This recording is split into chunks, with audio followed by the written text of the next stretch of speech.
My name is Geré Feltus. I am the City Council District 3 representative, and I've been in McKinney since 2011, so about 10 and a half years now. I grew up in the area, so I grew up in Duncanville, and I moved over to the East Coast to study. And when I started having children, realized the importance of having them around family, and that was primarily the reason why I moved back to the Dallas area. I didn't want to move as far south as where I used to live, so I started looking in the northern suburbs and kind of made my way around and found McKinney to be the most charming of all of the cities, and just grew to really love the historic district, the downtown area, and also just fell in love with the people. So that's primarily why I decided to move to the city. Two of my favorite things that I love about McKinney, one is the park systems. So I live close to Bonnie Wink Park, and I've seen the renovation of that park come through.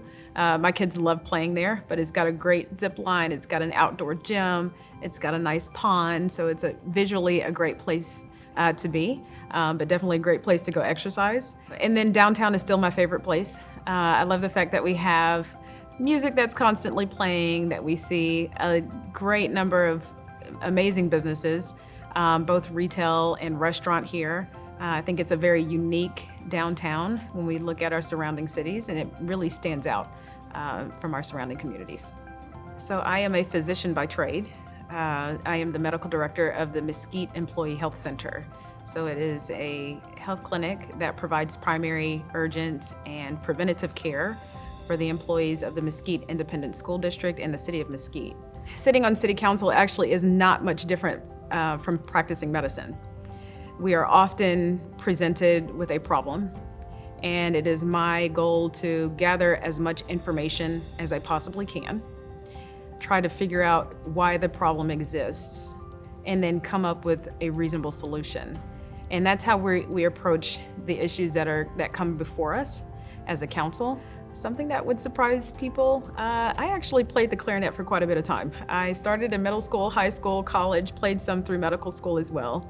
Even had a short stint with the Sherman Symphony Orchestra, but I quit to study for the MCAT. Loved it, and I still remember my senior solo to this day. If I pick it up, I could probably do the entire piece now. I've been involved in McKinney for several years, and I started off just volunteering with some nonprofits, and then eventually got onto the advisory council for McKinney's Chief of Police, Greg Connolly. And that just kind of snowballed. So I started there, and then got asked to participate in other areas of the city, and really got to know some people here that have done really great work to push the community forward. And I just wanted to be a part of that. I come from 4 generations actually of pastors, missionaries, ministers, just servants of Christ. And I did not go into ministry in the traditional route that they did. I've always seen being a physician as somewhat of a ministry, but I absolutely see public service also as a ministry. You invest your time and dedicate yourself to the service of others. And I think that's the best way also to serve Christ. So that's the reason why I continue to be involved. What I have found is I have a hard time saying no if it is something that's going to benefit people. And if you don't say no, they will keep asking you to do other things. And that's the position that I found myself in. Once I said yes to a few things, I found myself saying yes to a lot of other things. And it's been a fun ride. I mean, I'm glad I did say yes, because I got to move in arenas that I have no experience in and learn a lot just about public service and how to best serve the community.